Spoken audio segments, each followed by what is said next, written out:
Megaphonics. This is literally just like hitting. What's going on, everybody? levels. I hope everyone's having a fantastic evening, afternoon, pre-noon, no matter where you are in the world. I'm Hassan Piker, and this is the HASAN broadcast coming to you live from sunny California, Los Angeles, folks. We're live and alive, and I hope all the boys, girls, and MBs are having a fantastic one because today's a beautiful day. Today's a wonderful day. Today is a Thirsty Thursday, folks. That's right. Mark Ruffalo mentioned you in a tweet. What'd he say? Why won't he come on the broadcast? What did he say? Mark Ruffalo. How about Mark Ruffalo me on Twitter? It's Ruffalo like Buffalo. Guys, I know.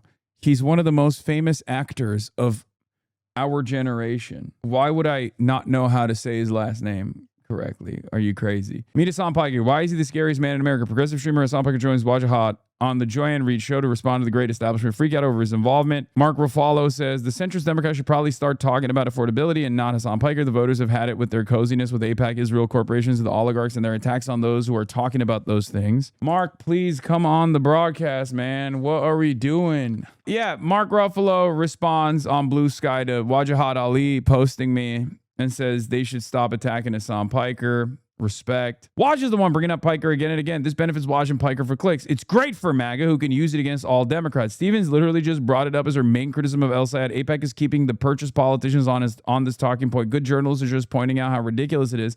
I don't think this is journalism. Waj is mocking fear of Piker for clicks.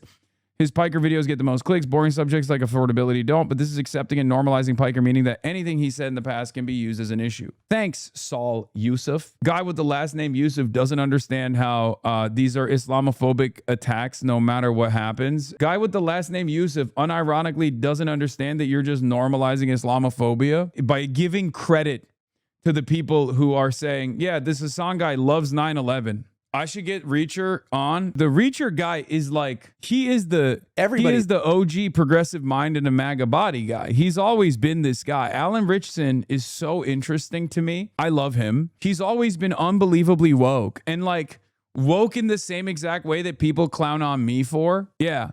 And it's so strange because like I have been a fan of his when he was Thad Castle. It's such a funny evolution that he's gone through. And it's one that's not dissimilar to my evolution. Like I watched Blue Mountain State when I was younger, when I was in Turkey. And I watched this man also evolve into this like big brutish guy who's super kind and super woke. I would love to have him on the broadcast. I am a huge fan. And I think we need more guys like him who, you know, look like a chud, but think like a woke. He's scared around me for what I'm going to say.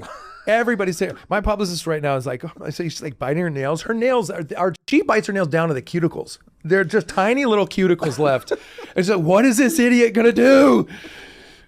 I just have to. She actually showed me her beautiful nails right now. It's like people I think are a little bit afraid of me because they're like, he's a loose cannon. And I'm not. I'm just saying the shit that everybody should say if they give a shit about humanity, you know? And why am I the exception to the rule? Bitch, right. Everybody else speak up. You are all feeling the same thing, you idiots. Like get loud and stop like kowtowing to the wrong people. Stop bowing down to people that like have power. You got power too, man. And power in numbers, dude. Is Blue Mountain State one of those shows that help you learn American English? Yes. It literally taught me American culture. It's not even a joke. And it's so funny because he is like also very woke as well, even though a lot of people, I think initially, given the characters that he plays, thought that he was a chud because of the way he looks. And yeah, I love this man. I've loved this man for a long time. See, I gotta be careful. I left Dax Shepard. I just did Armchair Expert with Dax Shepard, and I went on a goddamn rant that I left like, I was like, that's just not, man, it's just not me. I shouldn't say those things because people are gonna start to get like, he's scary. No. You know, but I just like, dude, he goes, I love Dax. I had the best time on his show. And he goes, maybe you should let go of that stuff. And I'm like, let go. I was like, everybody else should have it. Everybody else should feel like I feel. The world is on fire. The world, yeah, like, oh, mad about the way things are and the abuses that are happening. The Epstein files. The fucking Epstein files. God damn it. He's so cool. He's so cool. I love him. He is the perfect guy. Yeah, he does not. I just checked. He does not follow me. For the record, he does not follow me, but it makes me want to watch Reacher. It's my dad's. It's one of my dad's favorite shows. I've always placed Reacher as like a dad show for that reason. He loves Landman and he loves Reacher. Like those are dad shows in my mind, but I've heard that it's like awesome. So I guess it's time to watch Reacher, man. Reacher is so autistic coded. It's a dad show. Anyway, I love him. Kang had Jay Caspian had a really good take. Said, look, I don't want to be Mr. Scoldy, but there's a responsibility to ask real questions about real things and not just spam every candidate with questions about Hasan Piker in 2020 tweets. The Hasan Piker question is actually, do you like the US? And the 2020 tweet questions are about whatever issue the 2020 tweets are about. Okay, well, if they need to ask that, then they should ask it that way. If Hasan says America deserved 9/11 and loves Lenin and Mao, why are you campaigning with him? Are you going to campaign with him? Doesn't sound like that to you. Then the topic doesn't just interest you that much. Yeah, I think there are other more important things than Hasan Piker and what he said in the past. Sorry. I think there are a few more important things than the movement he's promoting right now to destroy America in tandem with the same efforts in China, Russia, and Iran. This guy says liberal, democracy, pluralism, regulated markets, messy compromise, no ideological spiraling or populist myths. He likes Abdul al-Sayed, so I don't want to shit on him too much. So maybe he likes Abdul al-Sayed. Maybe he's not one of those guys. Maybe he's not one of those guys. I'm not gonna immediately say that. Because nowadays, for the longest time, it was a lock that like anyone who chirped like this, anyone who said that this is their number one issue, they were usually big Israel fans. They were big Israel fans, and this was their entry point to not say that this was an issue around Israel, but instead it was an issue around the illiberal nature of Hasan or some shit. Nowadays, I think there's enough boomers who have lost their minds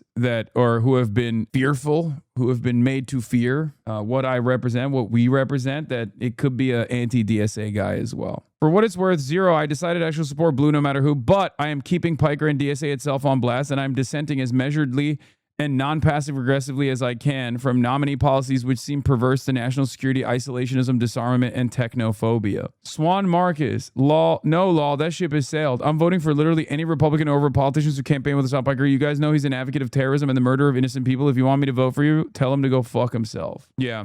I've decided Hasan Piker is pro-terrorism, which is why I'm voting for the people terrorizing America right now. Ainsley says she hate watches your broadcast. You said the party that also hates Thanksgiving, right? Yeah. Well, El Sayed, he's out in these tight T-shirts. You have AOC with her pretty smile. She's beautiful. She's got the red lipstick. You have, who else? You have Mom Donnie, always smiling, always singing, seemingly positive. But it doesn't make their philosophy any less dangerous, right? You can put lipstick on a pig, but it's still a pig. You can put them all over TikTok. You can put them all over Instagram and all over Facebook, whatever their platforms are. But socialism always fails, even with lipstick on, even with a tight T-shirt. It's socialism and it fails. And they want to take everybody's money and make everyone equal. And in every country where they have tried to do this, it has failed and the countries have gone downhill. And if this is coming to America, I had never listened to Hasan Piker until this week, and I logged on and I listened to one of his shows, and he's like, everyone's so upset that Francesca Hung lost. Oh no, she got very close to winning. We should all be celebrating because we're getting closer and closer and closer. And that's what they're doing. Republicans need to take a page out of their book and go younger and do what they're doing. Get all over TikTok, get all over social media, because these young people believe when you tell them we're going to pay for everything in your life, they think, oh, that's... Now we know why Sean Hannity won't have me on the broadcast. Now we know. Because he caught his wife watching the show. Ainsley, if you're in here, tell your husband I'm not dangerous. It'll be ratings gold. We need to solve this tension that we have. Ainsley, now we know. Now we know why Sean Hannity, who initially wanted to debate me on a show, will no longer have me on the broadcast, but will only talk about me. Ainsley, I'll go on your show if you want me to. I'll do it. He caught her watching in the other room, and Scott Hannity was like, what the hell are you watching? And she turned it off. She immediately switched to porn and was like, I'm just watching porn. This is not what it looks like. Sometimes you got to do that. Sometimes you're caught watching something worse than watching pornography, and you quickly switch over and you say, no, you don't understand. I was just watching. Don't worry, I was just watching porn. A little bit of porno. A little porno-rooney. And by that, I mean she switched over to Northern Lion. A little porno for your mind. For those with enlightened tastes. A palate that is elevated. She's like, no, Sean, you don't understand. I love these quirky games that this bald Canadian man plays. It's like porn of the mind. Adam Mogler goes on Kara Swisher's podcast and defends your boy. Let's take a look. Should Al Sayed separate from him? I think that when it comes to Hassan Piker and Abdul, there doesn't need to be a disavowal. I think that's fruitless, and I think it's just conceding to these right-wing frameworks.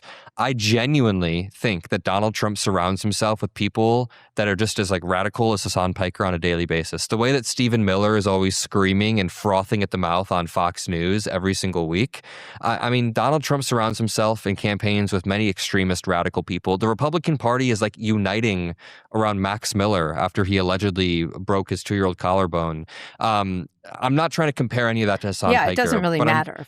I'm just saying that the Republican Party holds themselves to one standard and then holds Abdul al-Sayed to this impossibly high guilt by association standard. No, we shouldn't disavow it. Keep campaigning, keep moving forward, keep laser focus on Mike Rogers. I'd say that's my framework. That's your framework. No, he's not doing the horseshoe theory. He's literally saying, like, it's ridiculous to concede on oppositional framing when it comes to these, like, cynical attempts of trying to catch Democratic politicians on the back foot to be like, oh, you have to disavow Hassan Piker when they're hanging out with some of the worst figures of all time. He even said it's not even a comparison. Like, I'm not even saying like Hassan and Stephen Miller or Max Miller are equivalent. This is good. It's it's moving the conversation in the right direction. The next step is to basically say what I've been saying, which is you guys have lost your damn minds. We are Charlie Kirk. We carry the flame. We'll fight for the gospel. We'll honor his name. We are Charlie Kirk.